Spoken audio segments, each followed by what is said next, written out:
When I came up with Lex from the Rex, it made sense to me because one, my nickname is Lexi, so I just cut it short. Also because I live in Rexdale, so I was like, it makes sense. It rings. It has a nice jingle to it.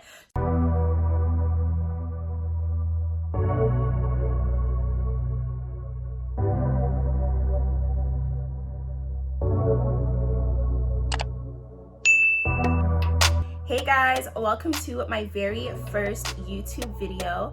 My name is Alex, and today for this video, I'm going to be doing a get to know me. For this video, I thought why not go on my Snapchat and my Instagram and ask my friends or people who are following me, like, what questions should I answer in this video? I was kind of nervous at first because I was like, what if no one really cares enough to ask me anything? Shout out to those who have been sending me questions. You guys are bomb because honestly, if you guys didn't send me questions, I would have been like, oop, that's a wrap. But you guys did, so thank you so much for the support. For this video, I did pick out questions that really stood out to me the most. I didn't want to make this video super long or anything. I wanted to just get straight to the point. Hopefully I answered these questions to the best of my ability, and also hopefully you guys get to know me a little bit better. And I also hope you guys enjoy this video. I have the questions written down in this little booklet. I tried to put them in an order that would make sense, but hopefully everything just flows together. For the first question, why YouTube? Well, originally I wanted to start a YouTube channel in the 11th grade, but of course school comes first, so that kind of was pushed back. For the most part, the main reason why I want to start a YouTube channel, there are two reasons. First reason being is because during quarantine, I found that a lot of people were coming to me for advice, even people I've never met before, which is really dope because it's like, you don't know me, so the fact that you want my opinion or advice on certain situations is kind of cool. I understand that during quarantine, so many people are going through things mentally and emotionally, and when you don't have that support system from your friends and family, it can be really hard. I wanted to be that person that other people can come to, but at the same time, I realized not everyone who is going through things is going to want to come to me. So why not make a YouTube channel where I can make advice or opinion videos, and hopefully someone who is going through that situation can watch those videos and be like, okay, this is pretty dope. Maybe I can apply this to that. Another reason why I want to start a YouTube channel is because for myself, I'm a very shy person, and to some people it may not look like that, but if you meet me in person, I am pretty much a shy person. Like, I really won't talk to you if I don't have to, but it would be a great way for me to get out of my comfort zone, a great way for me to probably slowly break that shyness out of me, because I'm 24 and I feel like when you're too shy, you miss out on so many great opportunities. You miss out on great connections with people and what you want to do for yourself. And I thought, why not start a YouTube channel? Even talking to you guys right now by myself in this room, I'm like, my mind is racing, but at least I'm getting to that point where I'm comfortable enough to kind of just make these videos and break out of that shell. Next question is, why the name Lex From The Rex? My name is Alexandria, but my closest friends and my family call me Lexi. That's always been my nickname since I was a kid.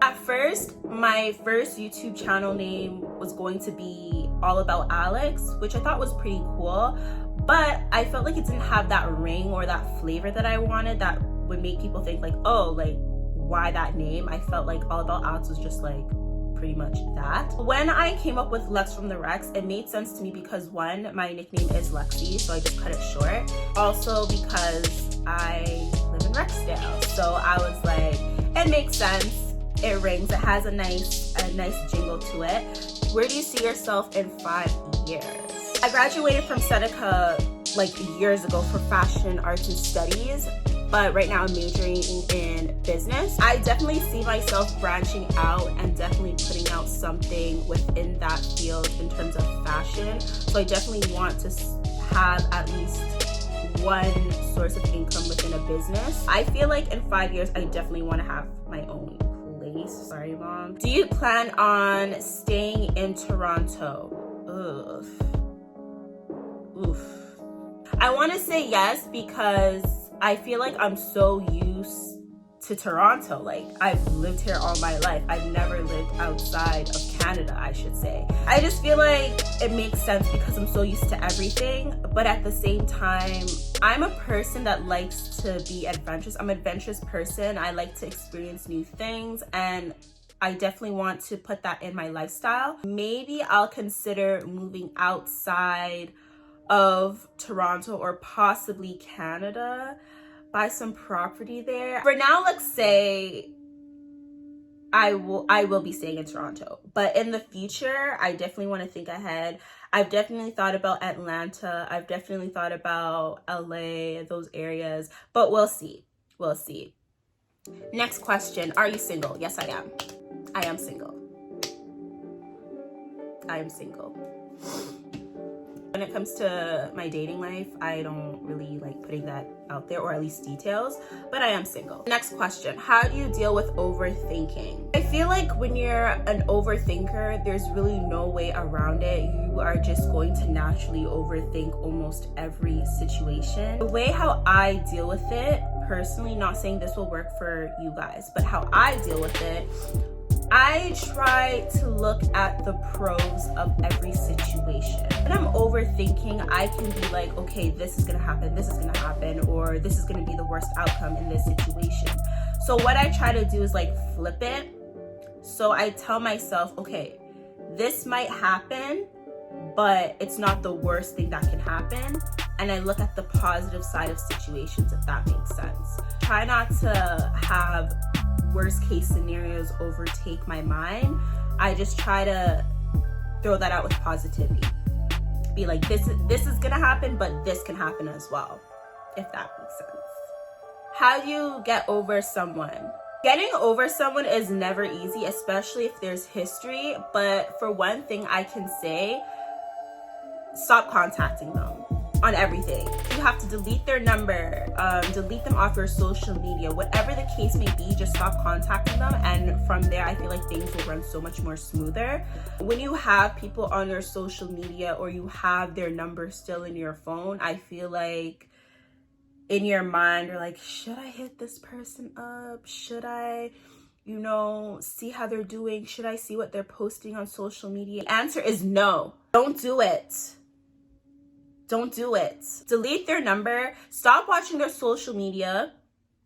I know you guys be watching their stories through the little mini circle on Snapchat, the little preview circle, but I'm telling you to stop, okay? It's not good for you, especially if that person has been, dealing with you in the worst way possible. Delete them. Delete them. It's not easy, but delete them. That's the first step. Do things to keep you busy. Find new hobbies. Do what you love. Go out, be active, work out, just focus on yourself is pretty much what I'm saying. But for the most part, delete them. Do you have any hobbies?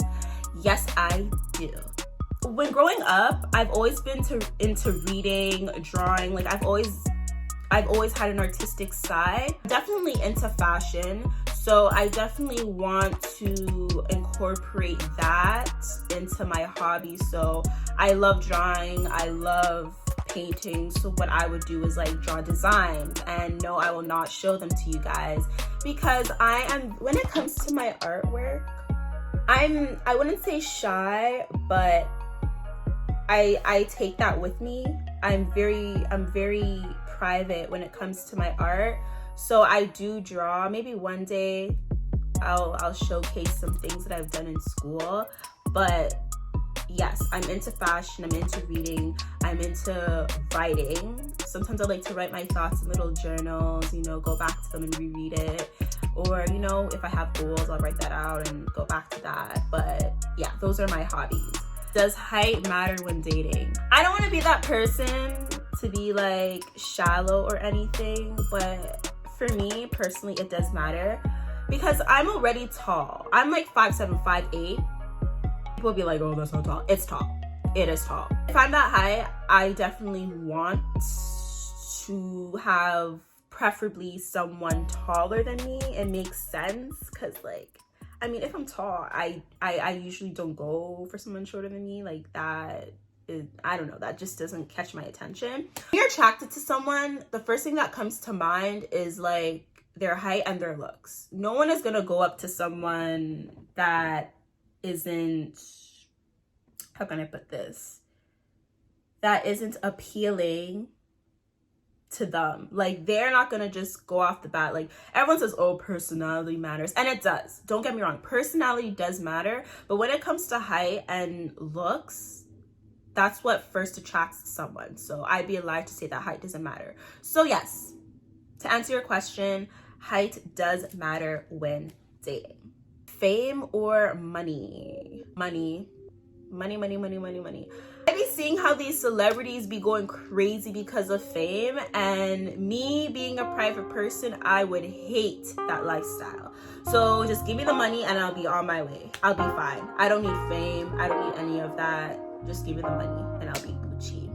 What to expect from your channel? I don't want to give away too much because I feel like I want to do everything except makeup, because makeup is not my forte. I suck at that. I just fling on a little eyebrow, little mascara. I don't even, like, look, I try with the whole foundation thing, but I just slap that on. So makeup is really not my forte. What you guys can definitely look out for is advice, because that is the main reason why I am starting a YouTube channel. And because I am a fashion student, I definitely want to post videos like clothing hauls. I just really want to do pretty much everything that comes to mind. Like, I never want to limit myself of ideas. It's a long list of things that I want to do on this YouTube channel, but definitely look out for those two things. Definitely pranks. Pranks is a #1 thing. I know everyone's like, okay, everyone does pranks, but I feel like pranks in a Caribbean household is funny as hell, because, sorry mom, but you're so dramatic, and I feel like I feel the need to prank you. Look out for more videos coming soon. Subscribe to my channel, please. Like this video, share it, tell your friends, or do what you gotta do. But thank you guys so much, and also shout out to my amazing friends and family for supporting me. I've been taking way too long with recording this video. So many complications. Apple needs to get it together. I just got this phone. How do you mean storage? Like, I just got this phone. I barely have anything on my phone. Like, I even had to delete apps to even record this video. So besides that, I'm so happy I was able to record it. Look out for more videos. Thank you guys so much for watching. Peace out. Deuces.